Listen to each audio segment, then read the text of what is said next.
welcome esteemed guests. We have Sean from Big Trouble. Hello, thank you so much for having us. It is really awesome to be here and to be in a college radio station. It just feels amazing. Oh, absolutely. It's fun. It's fun. We usually start by asking people, how did you get into music and all that? But part of me is just like, what do you all do during the day? Because you both do so much. and I will give a visual reminder as a book that Sean gave me one time. Yeah, I mean, just... Yeah. I would like to address the book first. Because the title of this book is The Country Cabin Crapper Companion, Volume 2. So there are... I have questions. Can we start with this, please? Yes, and also I think every time I talk, I'll be like, I'm Sean, because Steve and I sound exactly the same when we're talking. I'm much more attractive, but as far as like the actual... And taller. Yes, I am much taller than my brother. But the audio, we sound very similar. Yes, we are musicians, but I have made 2 magazines. I will be making another, The Country Cabin Crapper Companion, Volume 3. And it started like all great things as a point of emergency. I was going to do a number 2 at a neighbor's cabin. And there was nothing to read, Langan. There wasn't, I'm telling you, there wasn't like a shampoo bottle to read the ingredients of. I was dry, and I didn't want to use my phone because I'm at the cabin. Like, I don't want to use my phone. Right. I want to stay. And so I realized that we need more reading supplies in toilets at cabins all around this great region. And I'm doing my part. Are you doing your part? You're doing the Lord's work, if anything. So, Steve, how do you waste your life? I'm making magazines. Well, I actually had to fix his page layout for this after it was the day it was going to printing, and he was like, I have an emergency and these pages are not lined up the correct way. And I've done some design work.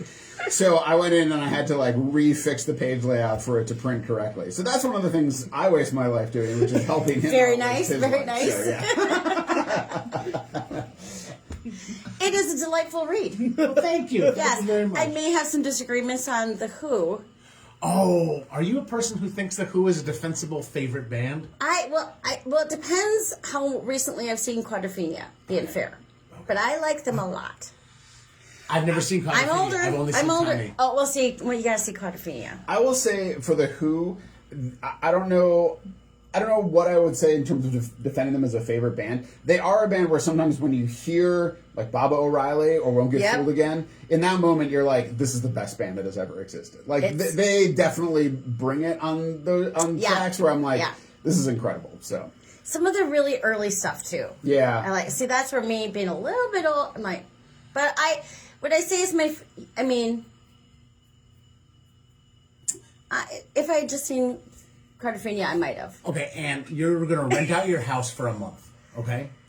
And one applicant's favorite band is The Who, and one applicant's favorite band is Belle and Sebastian.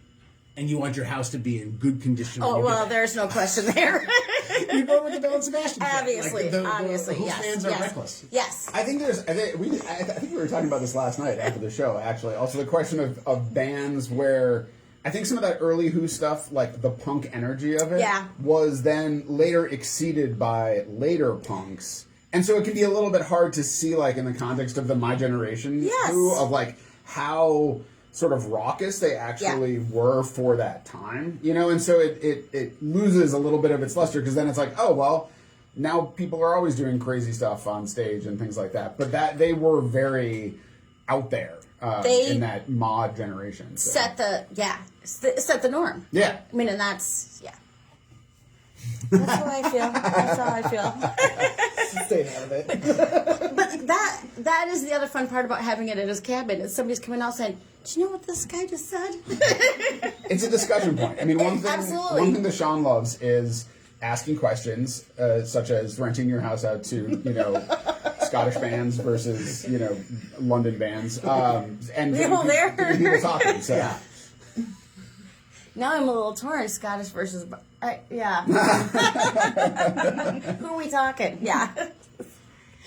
You talked a little bit about the band last night playing, so we'll segue that into Big Trouble. Yeah, we played last night. We played the last Saturday of every month at the White Squirrel, 6 to 8 p.m., which is a lovely time slot for those of us with kids and other older things going on. So yeah, and it's we've been doing it now for how long? About 2.5 years, and I just want to back up and say who Big Trouble is, because we have some market saturation, but there might be a small amount of people who don't even know this legendary band. Some college radio. We are an instrumental group. Myself, Sean McPherson on bass, my shorter brother Steve McPherson on guitar, Josh Peterson also on guitar, and then Peter Leggett on drums. And we started out as a side project of High Respects and just something, exactly, a band that got started maybe 2006, 2007, as I think when we started playing music. And now we got this monthly gig that Steve was talking about at the White Squirrel. And it just, again, it's 6 to 8 p.m. on the last Saturday of the month. And to get to play with these gentlemen who I've known since, for Steve since I was born, and for the rest of them for about 25 years. It's just like an absolute joy to get to do this. So this was really Sean's brainchild at the time in 2006, something like that. And he, at the time, was in High Respects and in several other bands. Ela and Jesse Green, I think. And Jesse Green. Or maybe was some other stuff he was playing. And he had this idea to do an instrumental side project where we would do covers of current popular / indie songs and some original stuff. And he was like, if I start another band, it's going to be Big Trouble. Like that, he has too much going on. And so then the band is named Big Trouble after that. I think that's perfect. Thank you. Yes. Do you think we're better than the Who? Well, I'd rather have you stay at my. Sean is a very good house guest. I feel there would be new books in every room. Absolutely. I was trying to take a poop in the study. And there was nothing to read. Or at least bottles of shampoo. Right. Oh, wait, well, there used to always be magazines in bathrooms. Yes, and now people don't subscribe to magazines. I do. I get the New Yorker and the Atlantic. Oh. And my wife gets People magazine because she's basic. But no shame. I'm not going to say which one I read first. People's been up there on the Resistance recently. Like they've actually been pretty good. So. Okay, here we go. People magazine, actually for the people. Yeah. But yeah, people used to read magazines, and now people need to read other things, and they could read the Country Cabin Crapper Companion. That would be Volume 3 coming out soon. Volume 3 is coming out soon, which means like May. Right when Flip Sheet, what's the guy's name who's playing at Barely Brothers on May 23rd? Completion. Flip Sheet. I'm like, I don't know that. That's the release party, is at Barely Brothers. Well, it was just last night at the Turf Club, or maybe it was the night before, but they were showing Skateville. So, and Flip Wilson is in it. I'm like, Flip Sheet, does that mean Flip Wilson? Could always dressed in different. So I was afraid that was maybe where we were. But I would absolutely go see that. Yes. Should we play some music? Yes. What would you like to play? Of our music or of music? Of your music. Okay. The Who? We could be listening to Boris the Spider now. Of the tunes we sent over, I feel like we just touched a little bit on the Resistance, but Steve suggested that we play the tune Ohio recently, and that brought us a lot of joy. This is a song that Neil Young wrote, in 1970, I believe, after the Kent State shootings in Ohio, killings in Ohio, and Steve thought it would be a fitting tune to bring up, and so we played it last month at the White Squirrel, and I was very grateful we got to play that music. Well, and what a way to let folks know that Kent State happened. Yes. Because certainly people of a certain don't. I mean, how would you know? And how would you know? Again, to kind of get back to even the music from the Who, how out there that was for the Kent State. I mean, it was unheard of. Yeah, and it was a line in the sand in the resistance to Vietnam in a way that I hope that there's a line in the sand being drawn in the Twin Cities right now. Yeah, we're going to talk more about that. But all right, Ohio, Big Trouble. So I'm like, that was the one that I wasn't able to download. I don't know why. Oh, no, that's we're people on. No, that was fine. That was because we could get it the other way. So we're still recording, but we're not on the radio. So if you feel like you had to drop some swears now, it's I've been holding back. Yeah, but I just had to laugh because I'm like, yeah, of course it's the water. It's just, you know. I'm like addicted to water now. It's good. There's no flavor to it. You know that, right? I wish I could be. I'm telling you, I would. You cut one arm, it's going to be Diet Coke. You cut the other, it's going to be Hams. You know?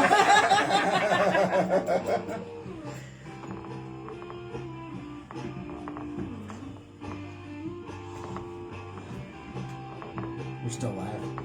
Yep. They saw your water addiction. Yeah.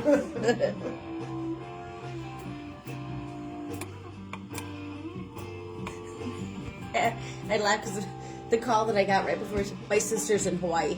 Oh. Now, she doesn't necessarily remember when the show is anyways, but she certainly doesn't remember when she's in a different time zone.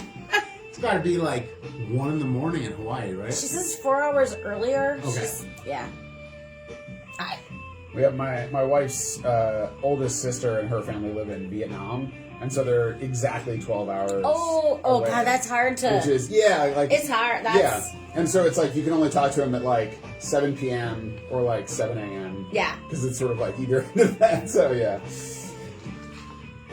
As a kid, I lived in London for a year, and I would call home, reverse the charges, but I would call at noon, which was 6 a.m. Because you always think your parents are up forever, you know, like, oh, right, I'll be sure. up. Yeah. It's not that I didn't know how the time worked. I'm like, finally they're like, you know, we're not always up at 6 a.m.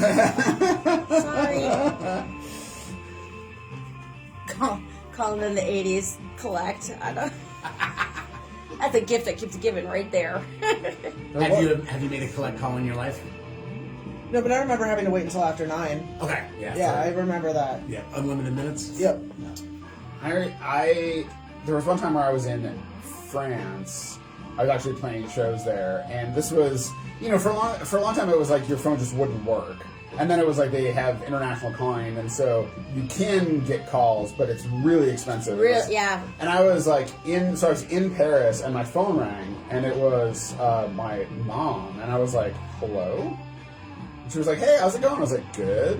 And I was like, I'm in Paris, so like I didn't know she could call me, and then I was like, this is probably costing thousands of dollars. Like, and she was like, oh, you're in Paris? I didn't know, like... Even though it was more recently, my brother was in Brazil, and I was in Dublin, when my kids were little, we were often there. But somehow my brother needs to talk to me about all that. It was so, because I'm like, dude, we don't talk to every 2 months. I mean, not that we just, at the time we're both in our 20s, you didn't necessarily talk to your... Like, why do we suddenly have a lot to say to each other when every text is costing us each 2 bucks? And quit texting me like a teenager. Kay, no, it's not her letter, it's her message. Yeah, make it count, yeah. My family went to Ireland a couple years ago, started in Dublin and then rented a car and drove all around. It was amazing. Like, we loved it. It was so great. So. I have a daughter who lives in Galway now, so I usually go about once a year. Yeah, Galway I really like too. I felt like the only downside was as we got to the end of it, like we started getting tired. It was like a 10-day trip, and it was like you can only see so much stuff. You can only see as we were green is back, green. Like I think Galway was like we got there and we were like, this is. I'm like I feel comfortable now. Like we had gone through Northern Ireland, and then came to Galway, and I was like, okay, this is great. And then I started losing. Like I was like, here's like we did a one tour. I think it was I can't remember where it was, Killarney. And it was like, the guy who was riding us around was like, here's an ABC, another bloody castle. And I was like, yeah, I feel that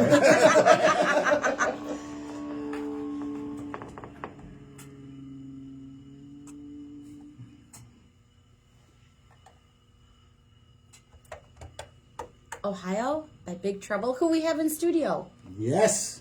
I do like that song. It is very cool. It is to hear Steve and Josh, the two guitar players. Steve's here with us. Playing that guitar riff, you're like, that's an iconic riff. The minute they start playing it, I was like, this is amazing. And the political overtones, really, really important. But frankly, also just getting to play those chords in order feels really good. Yeah, when we were, this was kind of to our gig last month, and so the occupation had been on for at least a month, basically, at that point. And, I usually lay out the set lists and pick songs for it, and I was sort of thinking about like, well, what are the songs we have that we could play that would, you want the tone to be right and things like that. And I thought of doing this one, and we hadn't, like, basically the day of, I was like, could we do this? And so we ran it once at Soundcheck, and it's honestly like it was very. I didn't realize how necessary it was until we were playing it. And then, because I think a lot of us have spent a lot of time, having feelings and like saying, okay, but we got to do this work. We're doing, like, I'm patrolling at my daughter's middle school. We're like getting groceries to deliver to people. We're doing loads of laundry for people. And you're like, I'm going to put aside all this stuff of like how I'm feeling about this and just do the work, right? And so that to get to be on stage with people and start playing that and just start being like, I can feel things and like I can like put them into this. I was, by the end of it, I was like, wow, it's good to feel things. Yeah. So. Well, it's so funny because earlier today we were talking about, bands that are coming from out of town, they are bringing it. These bands have never sounded better, and you appreciate that. But it's a question of how much do you talk about it, how much do you not talk about it, and we're on opposite. We feel differently. Everybody feels differently. You know what I mean? Langan and Ann feel differently Yes. between the two of you. Okay. Yes. Such a fight. Who wants more talking? Who wants less talking? I'm ready for it to stop. You ready for the talking on stage? Just give me a night. Give me one night where I can go to a show. Yeah. Give me a night. But at the same time, I'm not saying it's over. Like, we need to address it, but give me 4 hours of just music. I get you. And Ann, do you think, like, people coming in from out of town, they're like, this is my one shot to get to talk to people who are in the fight, who are there, and I want them to encourage people and keep people going? Yes. I'm trying to think of, and I think of, especially on the early days, I just can't remember who it was at the time. And they gave all of their fees to Unidos or Copal or someplace like that. And I appreciate that. And it's some of the local folks too, but it does depend on, now I'm getting how performative it feels versus what else is in it. But also hearing about getting that appreciation for it is nice. I mean, you realize that it does bolster up some of it. But I also appreciate, I do understand both sides of it. It can start to feel like it becomes pro forma, like we're just, we have to say this or we have to do this and things like that. Even before we were talking about doing Ohio, we had already decided to donate, tips, from our show, and people were giving money to the Immigrant Law Center, and we raised, what was it, over? I think $1,200. So I think the folks at the White Squirrels told me that you guys are packed that night and made a lot. Yeah. I heard so many great things about that show, especially. Yeah, so I think if you're, backing it up with something like that, I think sometimes just, saying, whatever you want to say is okay, but like it can become sort of like, oh, it's just we have to say this, and so then it loses power then, so. There's also people where I want to hear them talk, and there's people where I just kind of want to hear them play. Yeah. I run a podcast for a day job and for a side job. I'm pretty comfortable at talking, but in that Big Trouble role, I'm there as like the bass player who's serving as the mouthpiece, but nobody's like, what's Sean going to say on stage about this stuff? So I just go, we're raising the money for this. Don't sell yourself short. People are there to hear you say things. And so I think it's also like if there's an artist where I just go, hey, look, we'd love for you to donate your fees, but still give me those 4 hours of just like an escape. I think it's a little bit case by case, but I will say it seems like musicians here and musicians who visit here have done a better job than a lot more moneyed places have to support both performatively and actually with finances. 100%. Well, and because I spend some time at the White Squirrel, and that is one place where people give me their tips, everything else. Because a lot of those bands, most of them have day jobs, but some of them don't. They can't necessarily be spending that. That's the difference. Maybe it's not the difference between whether they pay rent or pay gas, but it's the difference about whether they can go out next weekend or it's going to make a dent as opposed to It hit me when we were counting up the money and getting everything taken care of. 2 big chunks of money came from the bartenders themselves. Of course, Jared, the owner, was like, "This is from White Squirrel," and then this is from one bartender from another bartender. And it was like, hundreds of dollars. And just to know, like, bartenders have high days and they have low days. Yep. For them to part with some of their monies on a high day is a big thing. It's a big thing. But I think to do what you do, playing something like Ohio, where that's a different thing too. To pick the songs especially that are, I don't want to say sneaky, but in a different level hit you.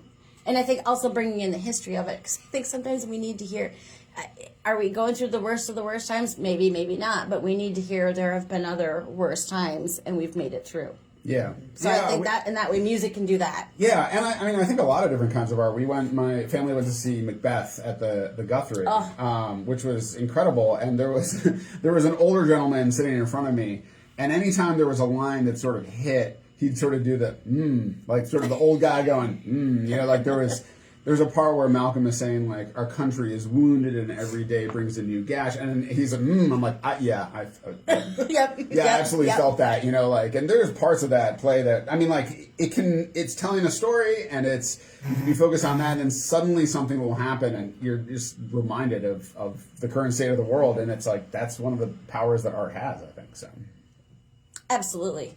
All of the different kinds. All the different kind of artists. I want to make sure that we keep playing the music, even though I'm enjoying the chat. Should we play another song? Sure. Yeah. Can I pick another tune? Please pick another tune. And see if this one will also vex Langan. I know. That should be the new game. I'm ready for it. I'm ready. As somebody who knows Langan, I think you're relatively easy to vex. I think it's quick to be irritated, but wonderful. But I think this one will be easier. My brother wrote a tune called Tiger Tiger that I adore, and playing it is such a joy because there's the 1960s record producer David Axelrod, who always had these bass players, frequently Carol Kay, who had these like big, bright, bouncy bass lines, and that was what this tune called for. And I was really happy with my performance on this tune, but Steve, you wrote the hell out of this tune, and I love it. I love Tiger Tiger. Thank you. Yes, Sean is cooking on this one, I gotta say. Paid special attention to the bass. So. All right, here we go. Come on. I'm like, is it me? No. I realized I had not signed in yet. Sorry. I'm just going to do a second of work here.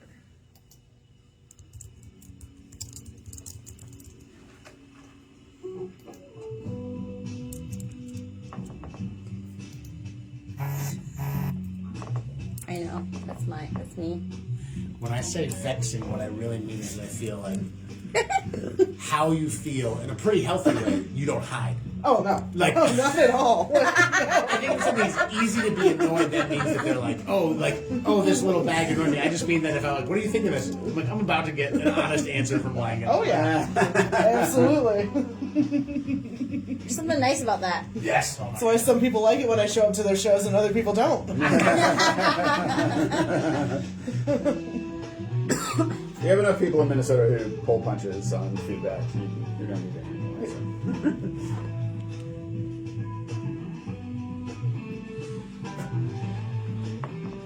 I feel like I even challenged you to be bouncier on this song. I was like, I want more. Guitar players are always like, the bass player should do more. Only because the bass players are like, you should do less. Yeah.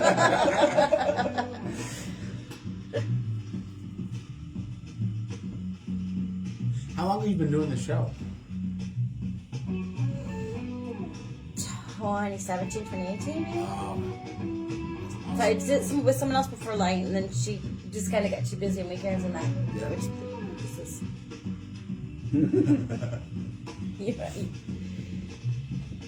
It's fun. Yeah. The nice thing about it is that it's semester to semester, so we get breaks. So just when you're ready to be sick of, you know what I mean? You get a little bit, and then without ever, just like, okay, that's. Yeah. But it's been fun. Like during COVID, I mean, of course, this is the first place shut down and the last place open. Yeah. I think we did 200 Zoom interviews. It was crazy. Oh my God. Yeah. Wow. And then it would be, certainly that summer, I'm on the front lines most of the day. So it would be an interesting, like someone could do an interesting PhD of what all different people said about it, right? And then some days you'd have 5 in a week and it wasn't enough. Some days weeks you'd have 2 and you'd be like, It's been fun. Very fun. It's a huge asset to have people, enthusiastic presenters about local music who care about it. Like, it's just like, it's such an, it's what makes this city musically really good to be in, you know, is that people care, players care, and writers care, and critics care, and broadcasters care. It's good, and I'm always happy to be somebody's first interview. And I will say, well, one, it's really hard to screw it up here. I'm like, you'll never get to talk the song again. You know what I mean? So, which is fine. But, you know, God, I think we had Loki's Folly in early. Yeah. Oh, that's a trip. When they were 2, and they were really, and I think they were, and they're just a little bit younger than my kids. So at least I got to say, don't worry about it. I'm not. Can we have the questions in advance? You give me way too much credit. I did a pre-tape interview with like some grown-ups who were teaching jazz, and then a high school student who was playing jazz, and I can't remember the kid's name, but I just was like, we're pre-taping, and I was just like, asked one of my way wordy questions, like, what is it like to get to join in this tradition and discover bebop while playing with all these great people? And he was just like, and his mom was in the room. We're not on the air, and I was just like, I look at her real quick. I was like, I'm gonna rephrase that. She's like, I was like, when did you learn the saxophone? He's like, okay. What I can do. And I covered the NBA for a number of years, and I definitely fell into that trap sometimes of like, you know, players done with practice, and you're like, so when you're doing this, how, like when you think about this, and then they're just like, what? It's like, sorry. My cat has whiskers. I interviewed, did you guys know Davu Saru? Oh, God, yeah. Whew. He's a great improv drummer. Yeah. Free jazz and music, and like, he just comes from a very different lineage than I do. And I was like, okay, so this record's kind of doing well. Like, what are you going to do to like support it? How are you going to release it? Like, when you play the songs over, and he was like, dude, I don't know what you're talking about. Like, he's just like, I play this music to express it. If it happens this way one day, it happens the other. There's not like that was a good take. There's just like, I have entered into the stream for this day. And I was just like, oh. It's a very different. I'm a pop musician. I bring a pop approach to hip hop, to rock, to jazz, to all these things. And it's just like, he has this like folk side where he just goes like, I've practiced my ass off. But now I'm not here to go, this was better, or this is how I do this. Like, that's what I used to go see a lot of noise. Kevin Cosgrove was a friend of mine, so we used to go. You know, that's how I knew a lot of that. He grew up right over there. oh. Somebody I've known since high school, and I would have so many different covers. I wrote for the Twisted Daily Planet. Like they were like, but how does it? After talking to 20, and we had somebody on where we talked a lot about kind of the super experimental noise stuff where it's not meant to be contained. It's like, and that's it's a why very. I've been trying. I've gone to so many noise shows over the past year. I'm trying. Everyone is so kind to me. They love my reviews, but my reviews are, I don't understand anything. Good for you for staying in the mix. Like, That's why you left Innova. It was too much. Well, There's some we can get into that later. See, and I would write reviews like, sounds like a dying baby, a screeching whale, the boat has hit the iceberg, and I loved it. And the musicians were like, she gets it. It is interesting like that. I mean, and I think we've been thinking about how to record Big Trouble, because we play these shows and we do it, and we're now working on recording this stuff live, because it felt like if we go into a studio, that's not what this band is. Like, how do we? We're not going to finesse parts, and so I'm increasingly being like, we should just keep recording whenever, like live shows, like rehearsals or whatever like that, and just that is what it is. It's the creation of the music at that time, and it isn't going to be like honed. It's just going to be what it is, So I like that. I mean, it's like listening to a live recording of something, where it's just a very different, But you have bands where that's where their focus is shifting. Look at King Gizzard. Yeah, yes. And then they encourage people to record. It's that whole bootleg. Yeah, totally. Tiger Tiger by Big Trouble. on Mostly Minnesota Music on WMCN 91.7 FM in St. Paul. And we have Big Trouble in studio. Thank you for playing our music, and thank you to my brother Steve, my shorter brother Steve. And you had me take a photo with Steve yesterday. Yes. So we're at the White Squirrel, and Steve asked me to talk about this on the air, but I looked at the picture and I was like, I don't know if we can bring both into focus. Our faces are so far apart because I'm pushing 6'2" at this point, and Steve's probably 5'8". Is that right? Like That's being generous. Well, see, apparently Sean thinks he's 5'11", and I'm 5'10", but somehow he's decided that he is now much taller than me in the last 24 hours. So, yeah. That's so weird, because I was thinking I'm gonna ask you what it's like to work with a sibling, because when you're talking about the voices, what I thought, I have a sister who is we're 15 months apart, and you can just say. The first time I met Ann's sister, I about died because it was there's just two of Ann. them. Yeah. And the world can only handle one. We're at full capacity for Ann. But then I met her sister, and they're very much like you two are, like two in a pod, but very different, but the same. And it's just kind of She's more of a cookie mom, and I'm more of a I can get you into First Avenue mom. there's that. But one of the funny growing up is our voices don't sound as much, but we sounded the same. So if somebody called you didn't want to talk to, oh, she's not here. Did you want me to take a message? It was the best in the world, Nope, she's not here right now. So I'm glad we're kind of moving that direction, anyways. But yeah, how is it working with siblings? I mean, obviously you get a lot. Yeah. And the thing about siblings, and maybe we only have one brother, so we don't see a lot of brother to brother fighting. But girls can get. Even women, if they're, let's just say they're both jet lagged. We fought a tremendous amount when we were kids. And then I think when I went to college, then we became sort of like cool with each other, actually. And Sean would come and visit me. I went to Wesleyan in Connecticut, and we were living on the East Coast at that time. And that was great. And then he joined my band, and then we fought horribly again for like 2 to 3 years when he was in the band, and we just had different ideas about how to do music and how to like be in bands, and I think that then Sean came back to Minnesota. I was still on the East Coast for maybe another three years, something like that. We didn't see as much of each other. Sean was touring with High Respects, and I was playing with that same band out on the East Coast.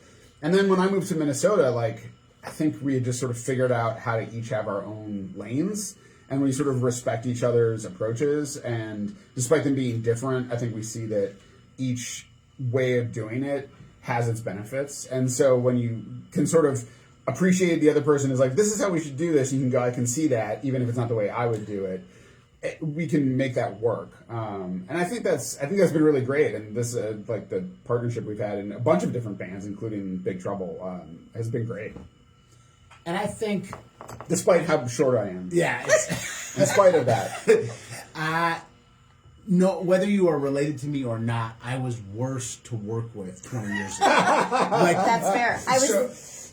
It's just one of those things where I think a lot of people who worked with me benefited in certain ways, maybe in exposure or in ability. Like I made a lot of stuff happen here and to a quasi level with High Respects nationally.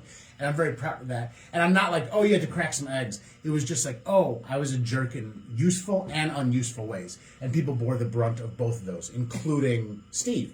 And I now have matured, and I think especially when, we're both in our 40s, and Steve is short, but we're both in our 40s. There is that moment where you go, this is really important to me. Music is one of the most important things in my life, but it's not as important as our kids. It's probably realistically not as important as our day jobs as far as life survival. Sustainability, yeah. And so it lets you couch it. So I'm glad I matured, and I'm glad I've mellowed, and I am so thankful for this renaissance with Steve. Big Trouble has existed for a long time. We are hitting some kind of stride right now, playing monthly, recording some stuff, being on the radio. Look at us, Steve. Yeah. And I'm so grateful to do it, period, and wildly grateful to do it with my brother. Yeah, I think that sort of that understanding of there's a lot of things out there that you get as you get older, and I think to your point about kids and sort of all these other relationships, and you begin to really see. I mean, even music that you do make some kind of living at. You begin to see it as just such a blessing and a chance to really do things that you don't get to do during the week. I mean, I was, there was a point where I was playing music, trying to make it like my profession, probably in my 20s. And you would get to these points of like, I'm just burnt out on this. Yeah. Like this is what when you make what you love your job, sometimes you're like, you can still hate your job, even if you love it, and so there's like gigs I didn't want to play, or it was like, the third or fourth show in a week or something like that. And so getting to the point now where like the pace feels good, when you get these sort of monthly gigs, which every time it comes around, it's like, I'm ready to do this again, and then like I play in some other projects and things like that. And so some months I have a lot of stuff going on, some months I don't have as much.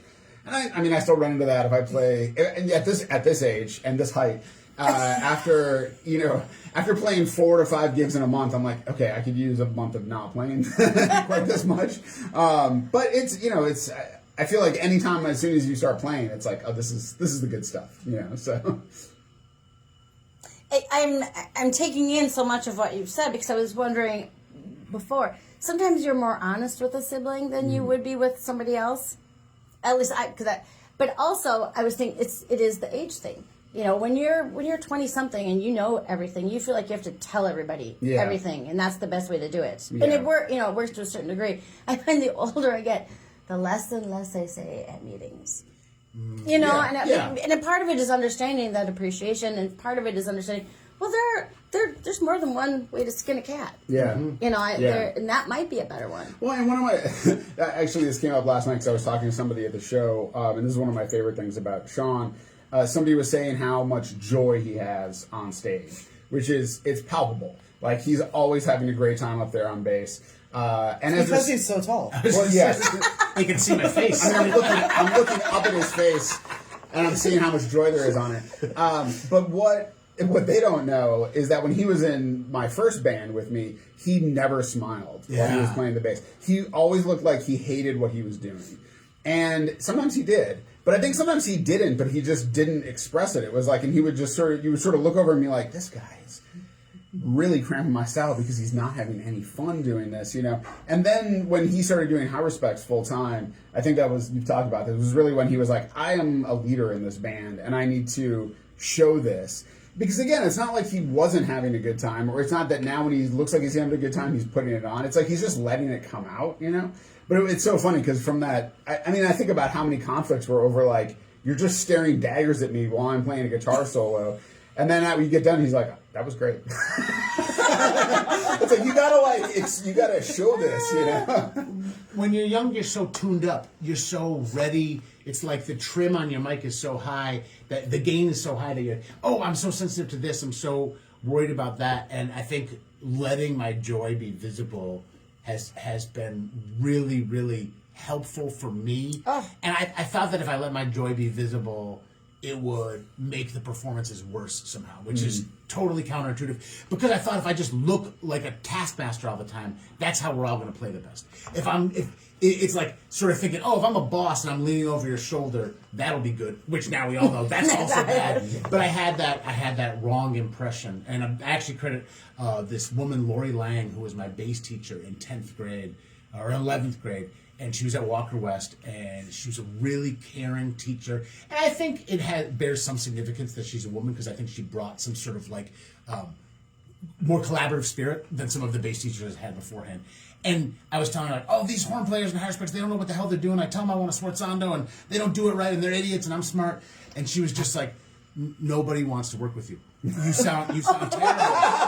And so she just said, let them be part of the process. So instead of going, I want a sports song, I go, what's that thing?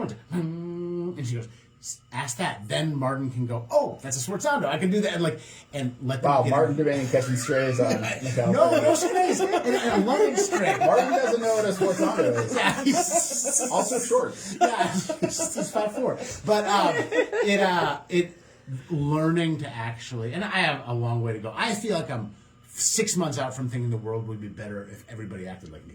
You know, that I am just now at this age going, we need all types. And that is a big step, and that's certainly true musically. Oh, 6 months in the past. Yeah. I thought maybe you were headed towards that. I thought in 6 months. Hashtag goals.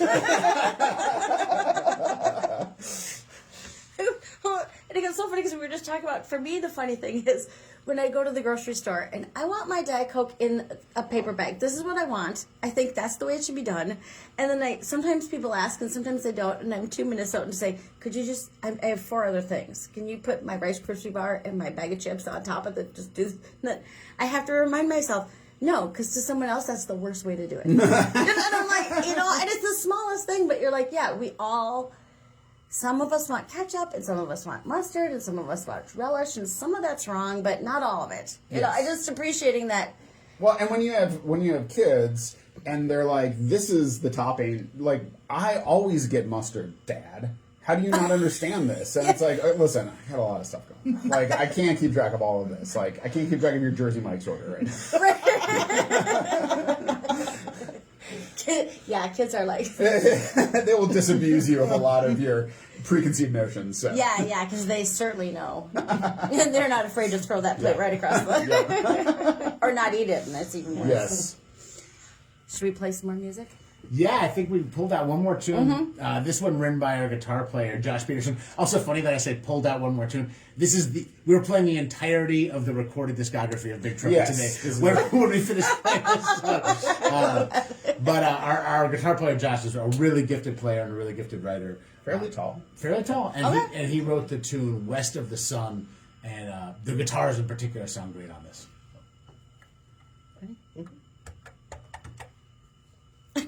Kicking back, totally forgetting that because I'm having so much fun. We're like, oh, that's right, I have something to do. It's not that much, but I probably should be. My water addiction. I walk around with a water bottle all the time. My kids do, I should. Yeah, my kids are trained for water bottles now. Where I was like, when I was growing up, I didn't drink water. No, I still don't. I was 25, I think. I feel like the water I have when I brush my teeth is probably enough. If I'm drinking water, my kids are like, what? I did get on the trying to have the big water bottle train, and I did it. I was like, I feel great. Also, I can't be in any meetings because I have to get up every 10 minutes to go to the bathroom. That's it. Yeah. And I pee 3 times a night now. Oh, wow. Many of them are almost in the morning. Like, it's 2, and then it's 5 and 6:10, and then I wake up at 6:20. It's good. 6:20? Is that when you get up? When I get up. That's like you. I'm not. What's it like to sleep in so late? I was going to say. My day job starts at 7, so I'm up at 4:45, 5. Oh my god. Yeah. What's your day job? I sell nuts and bolts at a fastener supply company. Glamorous as fuck. It's cool. No big deal. That's awesome. Can you get discounts for people? Better, bolts or nuts, or they kind of... rods are making a comeback right now. Anchors. I'm doing great on anchors. No, it's a small company, and they know what I do on the off time, so I am able to do my booking and my blog when I'm there. Oh, nice. So it's a match made in heaven. They kind of leave me alone, and whatever. I've been there 15 years now. That's awesome. Yeah. Where is it? Roseville, New Brighton clusterfuck. Yeah. That's great. Yeah. Not a glamorous job, but again, they support what I do. I mean, honestly, if you get a job that doesn't kill you, right, that you can do other stuff with, is kind of a dream. So. 100%. And they let me off for festivals, and Friday for that dropkick thing, it was, I'm not coming in, or I'm leaving at 11. No questions. It's, who's playing? Yeah, nice. Oh, that's good. That's great. But you tried to walk away, and they pulled you back. I did. I was self-employed for a year and a half, just doing the blog and booking, but they needed help. Where do you book at? The entire U.S. and then Mexico and Canada. You are a booking agent for bands. I am. I did not know that. That's amazing. I've had that since high school. I had it all through McNally. I just didn't tell a lot of people. Yeah. Nice. You just moved and made it happen. Mm-hmm. That's awesome. Yeah. 42 clients right now, typically average between 50 and 60. That's great. Yeah. Congratulations. Thanks. She's good. That's one of those. I can't. Everything I do, I have to tell everyone about everything. And so it's just the quality. Ben's talking about taking a poop. Yeah. Anytime Somebody hot. your height problem, you know. Like, I'm just looking forward if people show up and be like, yeah, you guys aren't that different. They're expecting a much more like a twins kind of situation. Yeah. Arnold Schwarzenegger, Danny DeVito. yeah. What is your favorite band to book? Is that a thing? Yeah, is that a thing? I don't really have one. Dude, we were just when Higher Specs had a booking agent, we were like the band that said yes to stuff. So our booking agent was like, "Oh, it's much easier than like," because it was. I think the big bands for him was us and Cloud Cult, and they'd be like, "Hey, this show's pays $2,500." I'd be like, "Yes," and then like Cloud Cult would be like, "What's the flyer going to be printed on?" Which I praised them for that, but it was just one of those things where I think for the agent they were like, "This is great." I like the singer-songwriters there. Just them. I don't have an input list, and they're like, yes, $25 and a drink? Yes, I'll take it. That sounds Can I great. have No non-rail? parking? That's okay. I'll take the bus. Yeah. That's great. I was talking about this with somebody at the White Squirrel also, where we get like 2 drink tokens, you know. And now at this point, half the band doesn't really drink. And then I feel like maybe I get to 2 beers, but maybe only 1. And so we just have all these like little wooden nickels that they have, like just piling up. And so Josh, the other guitarist, was like, you know, they're gonna be like, where are all our wooden nickels? And it's like, and Josh has this like a drawer you just open and it's like full of them. You know? That used to be the most valuable thing in being in a band was free drinks. Yeah. Now I'm like, I can't hack it.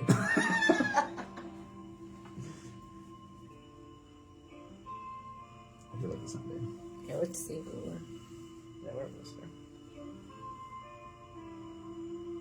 Wow, so let's see.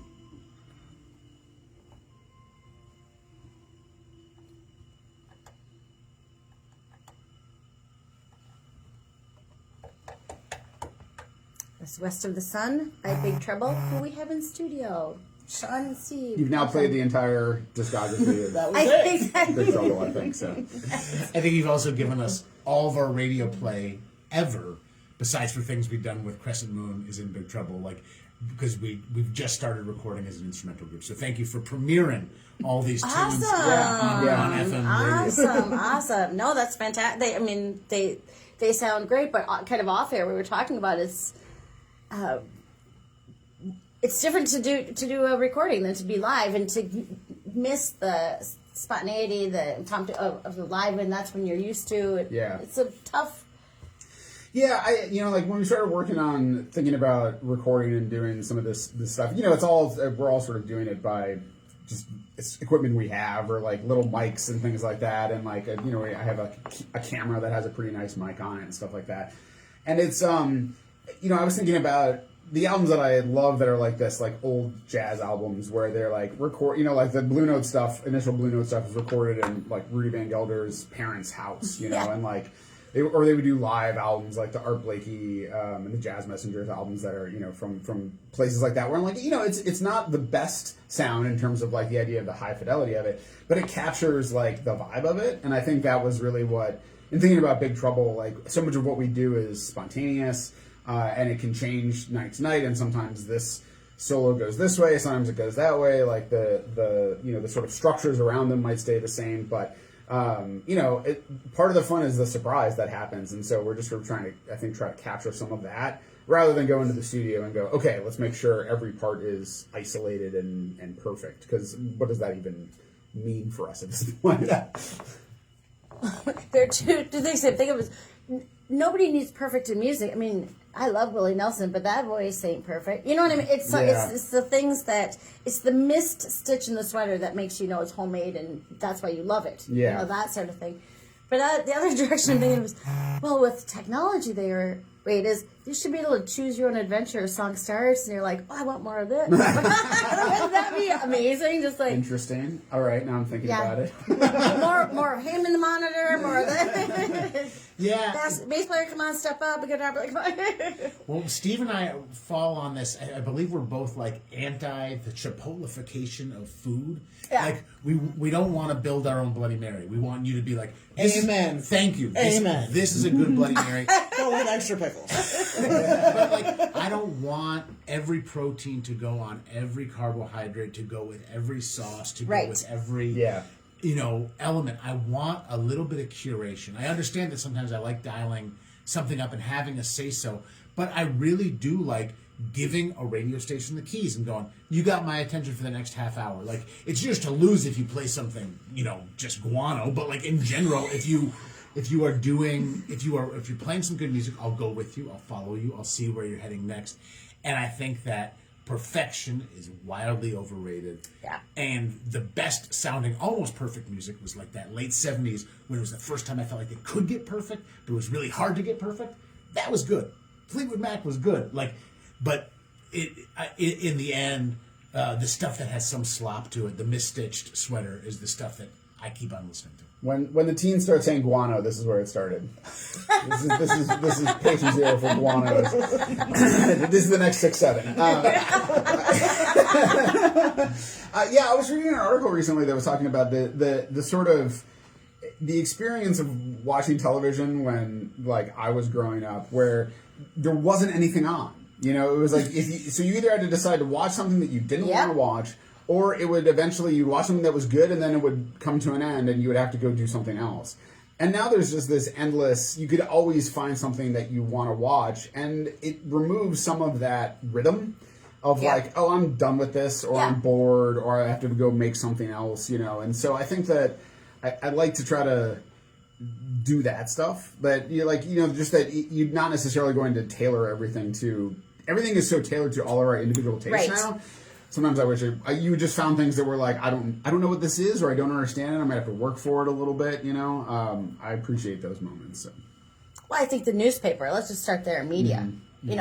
Back when there were 4 channels, there were 4 channels. You heard what you heard. Now, there were voices that were underrepresented for sure, but at least there was something to go. Whereas now, no matter how crazy your idea is, you can find the channel for you that will never disagree. Yeah, right. Exactly. So I think that, having some, and I like the idea of the, Yeah. It's so funny that, I think about, again, when I was growing up and, MTV was seen as an evil in a lot of ways by sort of the establishment or whatever. And it was seen as this is just this short attention span stuff. Nobody, it's like these short videos and this is ruining the kids. And now I'm like, man, I long for that, if you could just turn on a channel and watch random videos, not algorithmed to you, but just you would see things you wouldn't expect, and that was, man, I would kill for that streaming service. So. Shout out Pluto TV and the music video station. Because I am the type, I need something on at all times, but I can't get sucked in. I have work to do. Right. So I play Pluto, and they have stations of just music videos. Yeah. And that's it. And there's no, maybe by style, but it's very much old school MTV vibes, and I'm here for it. Man, yeah, I've been saying if you had a streaming service that would just show me stuff from mid-90s on MTV, where it'd be you could watch The State for half an hour, and then Liquid Television, and then a set of videos, and then half-hour comedy, I'd be like, oh man, I would subscribe to that in a heartbeat. Can I give props to Girl at the Rock shows? Yes. Okay. Yes. You talk about loving a newspaper and yes. continuity, that time where you just go I'm excited to see what Chris Riemenschneider thinks about this. I'm excited to see what Ross Wahala thinks about this. Girl at the Rock shows, Langdon, you have created that same thing where bands that I might not be interested in, I still want to know what you think about them. And that is really hard to manufacture on social media. But even on a blog, it's not a printed thing, but it's this thing of going, I'm not waiting to find out about this band. I'm waiting to find out about what you thought about this band. And that relationship, I really want us to maintain those relationships where the carrier of the information matters as well as the information matters. I appreciate that. Thank you. Hell yeah. Thank you. One moment's fight against AI. Right? That is the difference. That is the difference. The trusted resource, and you do an amazing job. Thank you. You do too, with all your videos and all the music you sing. Well, that's, but it is, it's just knowing the people that you're listening to, and that's the thing that AI can't replicate. Can't touch me. Yeah. Robot at the Rock shows. I would have a lot more time if I used to. You absolutely would have more time. You absolutely would have more time. And this is what I'm hoping in the schools. Now, my youngest is 21, so I'm beyond caring what's real, not real. But you know what I mean? I'm beyond knowing what's going on in the schools in the same way. And I was a librarian for many years, so that information literacy stuff is so big to me. I don't mind AI for a lot of things. they can do math faster than I can. They can do, that sort of thing. It can be a place to start. But kids and everyone needs to recognize when it's AI and when it's not. Yeah. And now I'm thinking about it with words, but with images too. And that's the difference. And music will be in bigger, if all of a sudden everything AI. Yeah. Yeah, I mean, I think I think a lot of, the other thing is that AI is being trained on people who learned how to do things. And as you lose people learning how to do these things, it just becomes like, it sort of washes itself out, right? Because if you're, to your point about like using AI for certain things, if you know how to write and fundamentally, and you just need help like sort of cleaning up something, then you can look at it and go, this looks good or this looks bad. But if you don't learn how to write yourself, you don't have that analytical capacity to sort of analyze something and decide whether it's good or not, and then you just go, okay, I trust this. And then you lose that sort of critical faculty. So he's short, but he's smart. Inch per inch, the smartest. I think the same amount of brain as this guy, but in a smaller frame, which makes it more powerful. I'm looking at the time, which I have to put on my glasses and lean over for. We started by saying, tell us about all the things you do. We have about 5 minutes left? Mm-hmm. Yeah. What are the things do you want folks to know that you're doing these days? I am the host of CityCast Twin Cities, which is a daily podcast and newsletter and social media presence. I left Jazz 88, which I love, and was music director and afternoon host. I left there in September, and we started making episodes of CityCast Twin Cities in October. This is like a national company of local podcasts. And I'm like really, really proud of the work we're doing. I work with an incredible team. And this has been an honorable and difficult time to cover the news in the Twin Cities. And I'm really proud of what we've done. We've surely made mistakes, but I'm really proud of the messages we've put out there, the people we've talked with. And you can find that at CityCast Twin Cities. And really, it's that, co-owning very silently Trivia Mafia, but hosting a podcast with Trivia Mafia, and then playing with Big Trouble. Higher Specs is retired, and maybe forever retired, maybe for a long time retired. But so like we're not like getting ready to play a show this summer. It's like Big Trouble, Trivia Mafia, CityCast, and I have 2 kids. I got to remember them. That's important. Yeah. So. Is that breaking news? Higher Specs retired? I mean, I think people go, I haven't seen Higher Specs on a flyer in a while. It's like, we're retired. I think once kids get to college age, you may find a little more time. A little more time? Yeah. A little more time. Or you find less time, depending on the child. I'll tell you from experience. This is Steve. That was Sean. I teach guitar and bass at Sarah Jane's Music School in Northeast. That's most of what I do. It's great. Sarah Jane's is fantastic. We just moved over to Johnson, I think in the last year, and have a new space. And there's a ton of great teachers there, and it's been so amazing. I hadn't taught for a number of years, and I hadn't taught individual lessons in a long time. But getting back into that has been tremendous. Like, it's so great to make that connection with people one-on-one, and I have kids and I have adults, and all of that is, everybody wants different things, and it's just so much fun. And I learned so much from doing it as well.